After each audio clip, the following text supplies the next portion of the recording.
What are you doing?" I screamed in surprise. In front of me stood my husband, Aaron, holding an empty beer glass with a fierce expression. My name is Marilyn, and I'm almost 45 years old. I live together with my husband, Aaron, and our son, Raul. My mother passed away when I was young, and my father, a single man, had raised me. Our family home is a restaurant that has been passed down for 5 generations. Known due to my father's good nature and skill as a chef, the restaurant has grown into a popular establishment with notoriously difficult reservations. Since I can remember, my father has been asking me to take over the restaurant. I wanted to fulfill his request because I love and respect him deeply. However, I had reasons why I couldn't inherit the restaurant. Firstly, I was terrible at cooking. Even when following recipes, the result would turn out completely different. No matter how much I practiced, I couldn't improve. Secondly, and this was a major issue, I couldn't handle customer service. I think people who say serving is easy have excellent communication skills, which I lacked severely. My communication skills were significantly subpar. Whenever I stood in front of others, my mind went blank. Making eye contact and speaking to people was impossible for me. Just taking orders would end up angering the customers.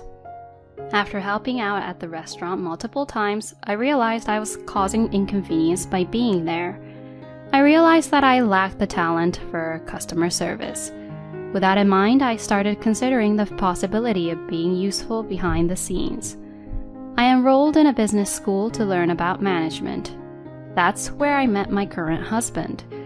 Aaron was the complete opposite of me, always the center of his friend groups.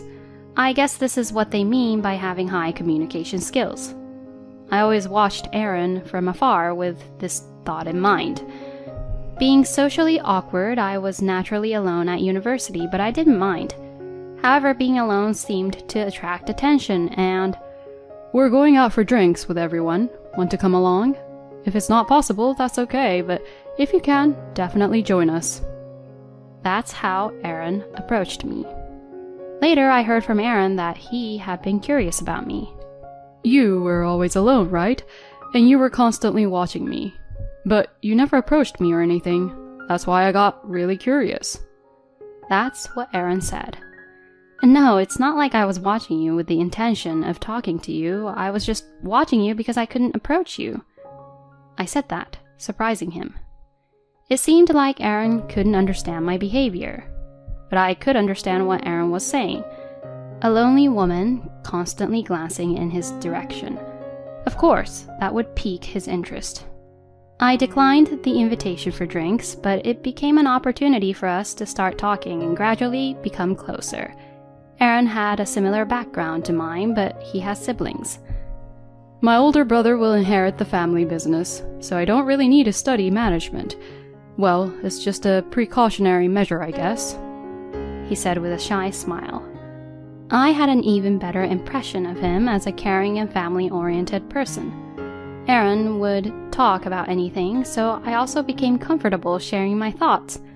Naturally, I revealed that my family runs a restaurant and that I would eventually have to inherit it, along with my concerns about it. Aaron, having learned about my worries, "I'll help. I'm good at customer service that you struggle with, so I can assist you," he said. "Huh? Really? So does that mean you'll become my husband?" I blurted out those words unintentionally. "Yeah, I intended it as a proposal," Aaron said with a laugh. That became the starting point of our relationship. After we started dating, Aaron helped out at my family's restaurant as he promised. He had a laid-back side, but his strong communication skills and reliability attracted me, and that's why I decided to marry him. We were happy when our child was born, but that happiness didn't last long. One day, my father suddenly collapsed. "He has about 6 months left." When the doctor informed us of that, my mind went blank. But I didn't have time to grieve. Should I keep the restaurant open without my father, the head chef? "If possible, could you continue operating the restaurant for the sake of the customers? My situation wouldn't matter to those who have made reservations." My father, looking worn out, said that to me, and I was troubled about what to do. I'll open the restaurant in his place, so Marilyn, stay by your father's side. With a strong tone, Aaron said those words. My father was surprised. Is it okay? It'll be a great help. The current chefs are all capable of doing the work. The quality of the food won't decline. Aaron, thank you. I'm counting on you. My father said repeatedly, bowing his head to Aaron. Suppressing the urge to cry, I also thanked Aaron multiple times. Without any hesitation, we entrusted everything about the restaurant to Aaron. This is the beginning of the incident. We noticed something was amiss about a month later. When I stopped by the restaurant after my father's hospital visit, "Excuse me, may I have a moment?" The employee approached me and said that. The employee is a woman in charge of catering, and she has been working for us for 5 years. You're the person who came in as a substitute for the head chef, and you're acquainted with the owner, right? By any chance, are you aware of the complaints from the other chefs? She said awkwardly. Acting head chef, I had never heard of such a thing. This comes as a surprise. Wait, a substitute? We didn't bring in any substitutes. My father told me that the current chefs can handle everything, even in the absence of the head chef. I said this in surprise. I can't believe it. He's been here for a month already. He was supposed to take over as the head chef, but he hasn't done any work at all. Please verify it with your own eyes. She said that and bowed her head before returning to work. What on earth is going on? My mind was filled with question marks. I don't suspect Aaron, but I can't ignore the voices from the employees. I have to confirm it somehow. The next day, I immediately informed Aaron that I would be going to the hospital and decided to sneak a peek into the kitchen. When I secretly went to observe, I was faced with a sight that was beyond belief. Hey, you guys, bring me some beers. I could hear Aaron's voice saying that. Just make some random snacks. It seemed like Aaron's friend was saying that. The two of them were using the chefs as their servants and doing whatever they pleased since morning. Drinking alcohol in the kitchen, my father would have been furious if he saw that. Suppressing my surprise and anger, "What are you doing?" I calmly asked, as soon as Aaron saw me. The hospital. Why? He panicked and was flustered. I had some errands and stopped by. Who is this person, by the way? And what have you been doing since morning? I asked, and Aaron seemed to resign himself. My friend lost his job, you see, so I wanted to help him out, and he came to assist for a little while, he explained. Next to Aaron, his friend looked awkward, lowering his head. But to drink alcohol in a place like this? I was speechless and appalled by Aaron and his friend's thoughtless behavior. Their actions were shocking, especially considering the trust I had placed in Aaron. However, causing a scene in the restaurant was out of the question. I sighed and said, "I'll ask for more details later, so take your friend and leave." With those words, I kicked them out of the restaurant. In Aaron's absence, I apologized to the chefs and employees. Then I went to the hospital and explained the situation to my father. What? They're interrupting the preparations and having a drinking party? They're really taking advantage. He was infuriated, as if he were about to storm in and confront them. "I'm sorry, Dad." I kept apologizing repeatedly, and in response, "There's no use being angry now. More importantly, Marilyn, are you okay?" He showed concern for me, having been betrayed by Aaron. His kindness made tears uncontrollably stream down my face. As I discussed the future with my father, our visiting time came to an end. Am I going to talk to Aaron now? I can't forgive him so easily. What should I do? With those thoughts weighing heavily on my mind, I made my way home with a heavy heart. Hey, Mom, you're alone? My son, who had arrived home earlier, said with surprise. "Yeah, I'm alone, but why are you asking?" I replied. Dad left just a while ago. I thought he went to pick you up. I even made dinner for everyone. Raoul said with a troubled expression. My son Raoul is skilled in cooking and attends culinary school. Whenever he has time, he cooks meals for the family. I'm really hungry already. Why don't we eat together first? I acted cheerfully. Honestly, I felt relieved that Aaron wasn't there because I didn't want to see his face. While having a meal with my son, Mom, how's Grandpa's condition? Since I have no school tomorrow, can I go to the hospital with you? My son asked, and we made a promise to go to the hospital together. My son, who adores his grandfather, had been diligently visiting him in the hospital. Talking to my kind son seemed to cleanse my heart. From that day on, I didn't run into Aaron. I was busy taking care of my father and work, and when I returned home, it was already late at night, so I would quickly fall asleep out of exhaustion. On the other hand, Aaron would come home, but I had no idea where he went or what he was doing. I realized that Aaron was avoiding me, but I was too busy to do anything about it, and as months passed without finding time to talk to Aaron, my father passed away. As soon as the funeral was over, I was overwhelmed with deep sadness and became completely worn out. In that state of lethargy, Aaron took the initiative and acted in my place. Despite avoiding each other until now, there were so many things I wanted to say to Aaron all of a sudden, but I couldn't find the energy to say them. Mom, I'll help out at the shop. Take some time to relax. My son spoke up. That's right, leave the shop to me and Raoul. Aaron also chimed in, but I coldly replied, I'm sorry, but I can't entrust it to you. Aaron chuckled with a smirk and said, I understand, but isn't it worrisome to rely only on Raoul? I won't do the same things as before. I won't go into the kitchen, he said. Certainly, I couldn't entrust the shop solely to my student son, but I had no choice but to seek help from Aaron, who was still part of our family. So, temporarily, I entrusted the management of the shop to Aaron. Little did I know that this decision would become the biggest mistake of my life. They say people change with money, and Aaron's transformation was evident for all to see. Suddenly, his appearance became flashy, and he started going out for drinks frequently, using business as an excuse. He would come home drunk in the early hours of the morning.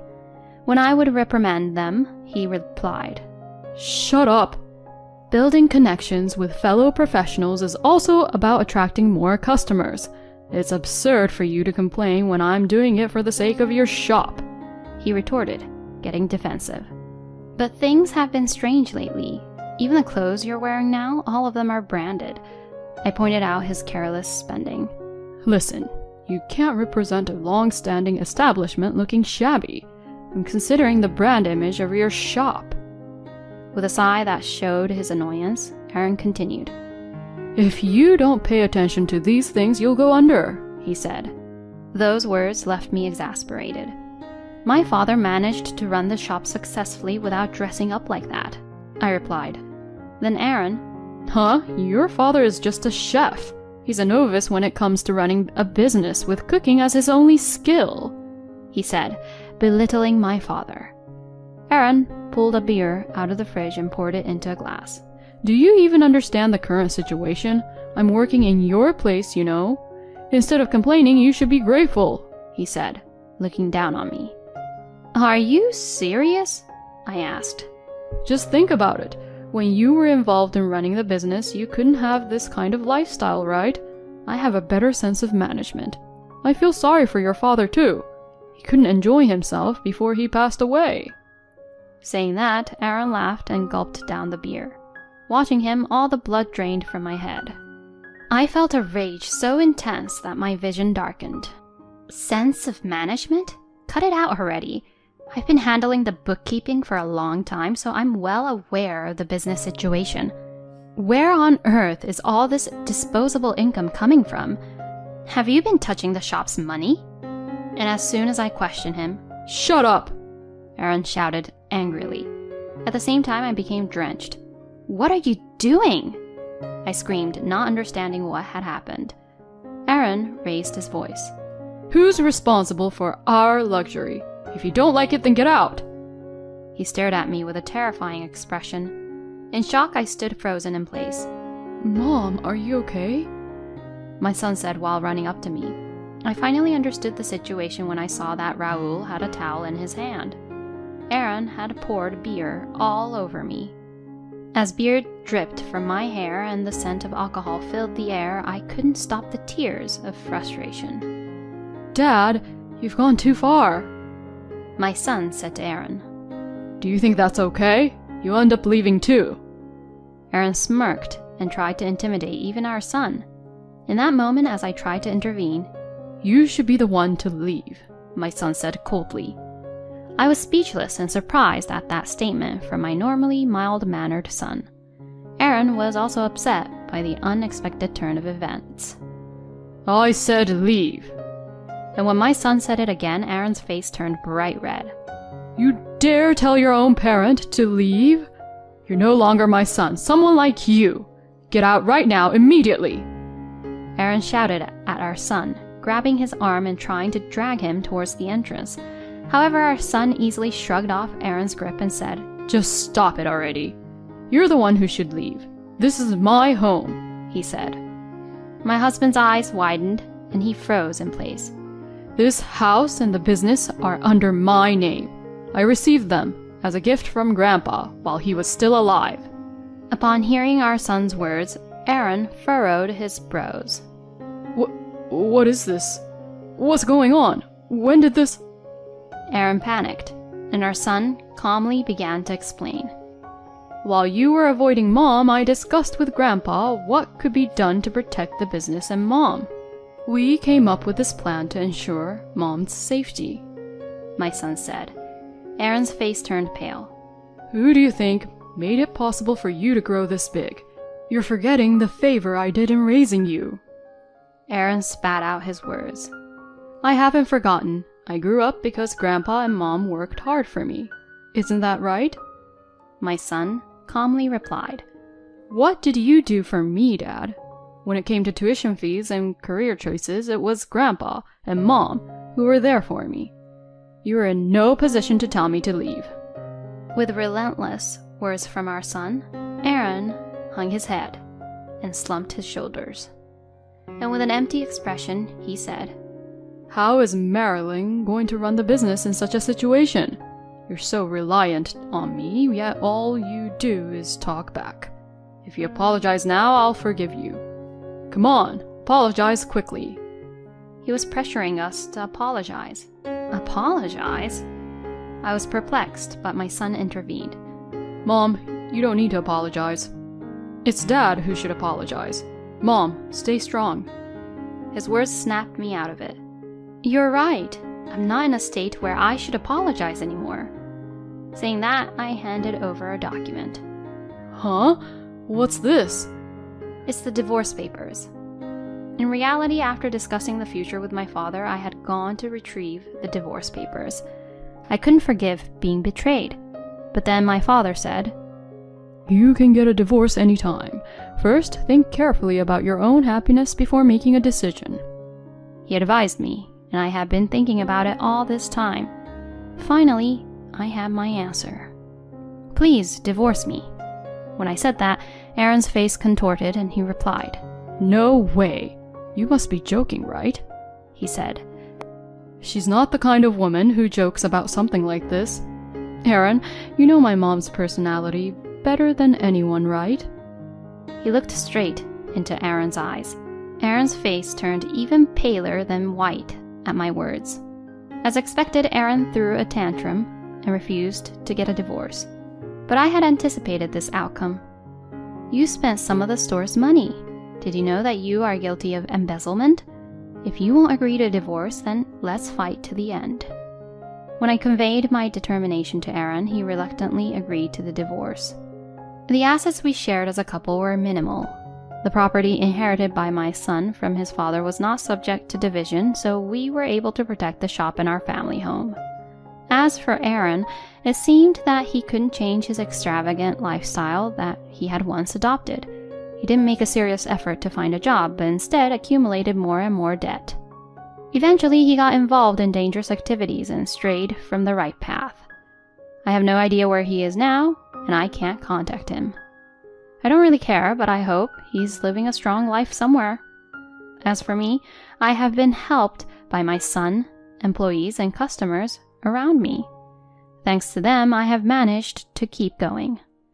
It's painful that things I thought wouldn't change have indeed changed, but I've come to understand that change is inevitable.